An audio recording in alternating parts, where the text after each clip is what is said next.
Vietnam sends condolences over passing of former Chinese leader Zemin.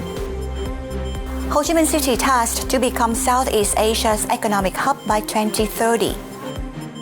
Vietnam smartphone exports fall ahead of Christmas as Samsung cuts output.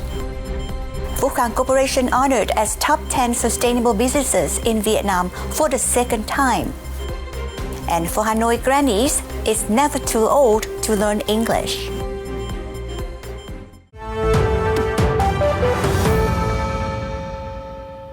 Hello and welcome to FBNC News. Party General Secretary Nguyễn Phú Trọng, President Nguyễn Xuân Phúc, Prime Minister Phạm Minh Chính and National Assembly Chairman Vương Đình Huệ have cabled messages of condolences to Chinese leaders over the death of former General Secretary of the Communist Party of China's Central Committee and former President of China Jiang Zemin. In their letters sent to Chinese Party General Secretary and President Xi Jinping, Premier Li Keqiang, Chairman of the Standing Committee of the National People's Congress of China Li Zhanshu, and the family of the deceased, Vietnamese leaders affirmed that Jiang was an eminent leader of the Chinese party and state who was dedicated to the cause of revolution and construction of socialism with Chinese characteristics. He also made important contributions to the normalization and development of Vietnam-China ties. The party, state and people of Vietnam always appreciate and remember the great contributions of Jiang to the ties between the two parties and countries, they wrote. Vietnamese leaders also sent congrats to the Chinese embassy in Vietnam in commemoration of his death. The Politburo has recently issued a resolution that set the goal to make Ho Chi Minh City a modern city that leads the country in the digital economy and be an economic hub of Southeast Asia by 2030. From 2010 to 2020, Ho Chi Minh City's economy expanded 2.7 times and its GRDP doubled. The city continued to reform its growth model with the development based on science and technology applications. Its economic structure shift was also on the right track as it focused on high-tech industry, services, and agriculture. The annual state budget collection was also higher than planned. The city also witnessed positive achievements in other fields including science, technology, education and training, health, culture and sports, while ensuring social welfare and improving people's quality of life. Despite positive results, the Politburo also pointed out limitations, including low competitiveness, slowed economic growth compared to the previous period. The investment environment remains slow to improve, and the per capita income goal being unmet. Under the newly approved resolution, the city is set to achieve rapid and sustainable economic development, improving productivity and international competitiveness, while strengthening linkages for regional development. Ho Chi Minh City is also tasked to accelerate the construction of infrastructure and improve the quality of planning, while ensuring sustainable development and adaptation to climate change. Now more into economic news. The State Bank of Vietnam is collecting comments on its draft circular to deal with risks in the operation of cooperative credit institutions, including cooperative banks and People's Credit Funds, PCF. Under the draft, the SBV mentioned many regulations on internal credit rating, credit granting, and debt group management. At the same time, there are higher requirements in the application of digital technology to control risks. Statistics in the 2018 to 2021 period showed the number of PCFs which were put under special control due to poor governance increased yearly from 2 to 2.5%. The rise proved there was a need for additional legislation to enhance risk management at PCFs. In order to ensure better management of credit quality, the draft circular stipulates PCFs whose total assets are above 500 billion Vietnam dong must develop an internal credit rating system to rank customers. At the same time, PCFs also need to issue internal regulations on credit granting and debt management, especially those on credit criteria and caps, as well as credit granting applications, procedures, appraisal, and approval. The SBV's Banking Inspection and Supervision Agency believes the above strict regulations will improve the risk governance of cooperative banks and people's credit funds in line with the government's orientation on safely and effectively developing the PCF group.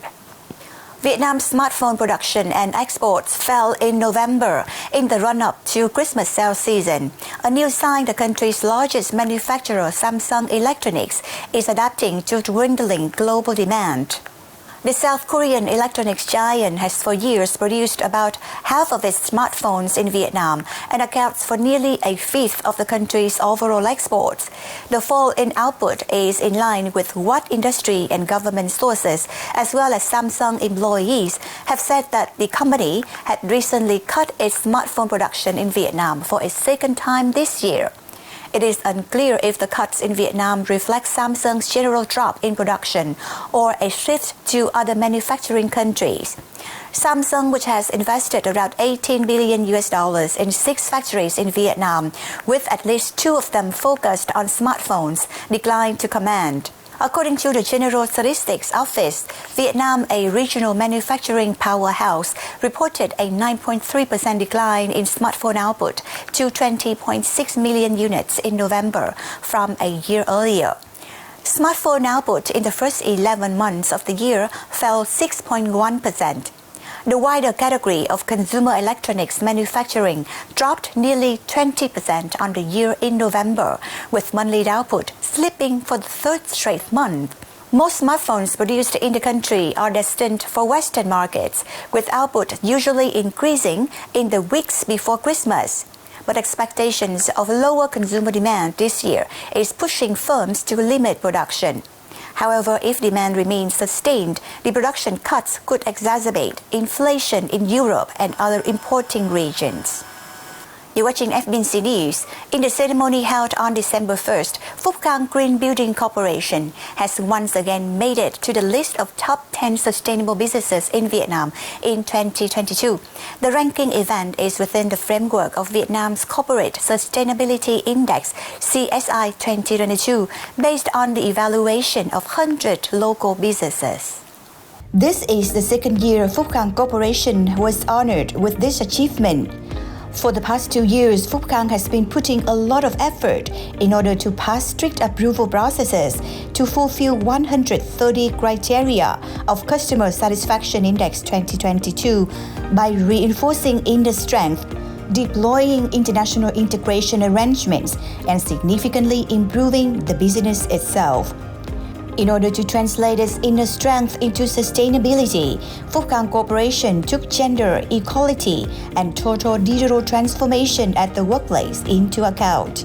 These very diversification, difference recognition, and integration encouragement had helped create a safe, autonomous, delightful workplace to bolster creativity, self-improvement, career advancement, and commitment to a sustainable business in all employees.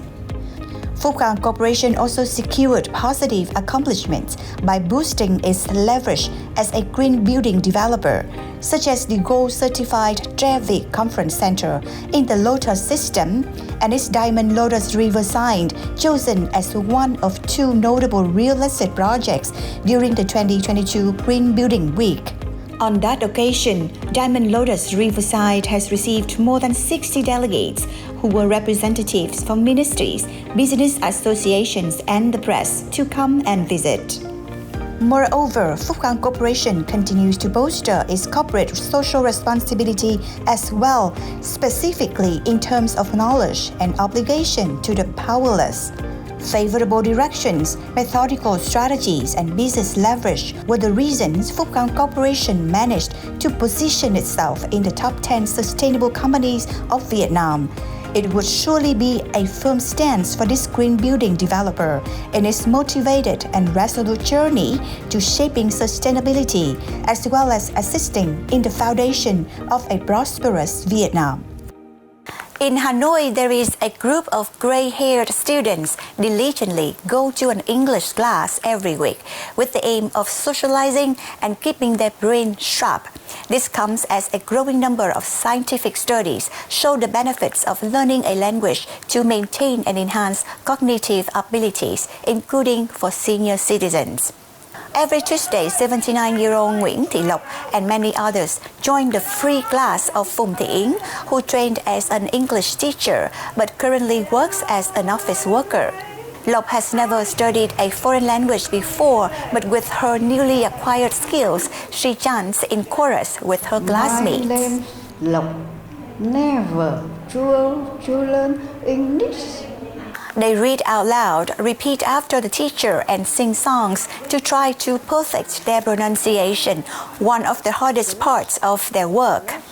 Các bác lớn ấy thì cũng nên cố gắng học, bởi vì học cái thứ nhất là nó không trì trệ cái óc của mình, và nó luôn luôn hoạt động. Thế cho nên cái đầu óc của mình đã hoạt động thì nó không bị lẫn, rồi không bị đi vào đường này, đi ra đường này, đi đường kia, nó phát âm rồi nó uốn lưỡi, rồi các cái từ câm, rồi từ phải tròn môi, rồi tất cả những cái đó là rất khó với chúng tôi.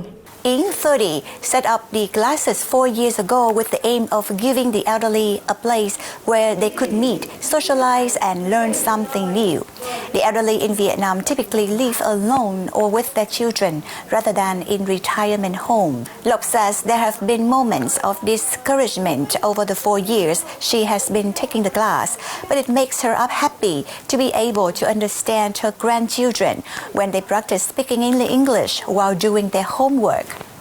Có hai chất, ôi giời, nó nói tiếng Anh giỏi lắm, nó đứng nó còn giả vờ, khác thì nó nằm, thì nó ngồi, thì tất cả những từ mình đã học rồi, thế là mình cảm thấy sướng và đồng thời cảm thấy phấn khởi. Thế là ví dụ như là cụ ông cháu là giỏi hơn, cho nên cụ ông cháu là đối đáp với cháu và đồng thời là nói chuyện với cháu một cách nó thoải mái. Yến says her students are working hard to learn the language. English is Vietnam's most commonly taught foreign language after having become a mandatory subject at school in the 1990s. Ở cái lớp tiếng Anh của người lớn tuổi này thì các bác thực sự đã cố gắng rất là nhiều, đã nỗ lực rất là nhiều để có thể có được cái ngày hôm nay. Ít nhất các bác cũng đã có cho mình một cái vốn từ vựng nhất định và có thể dùng tiếng Anh có thể ứng dụng trong hàng ngày. And that has wrapped up FBNC News this time. Thank you for watching and please tune in for the next program. Goodbye.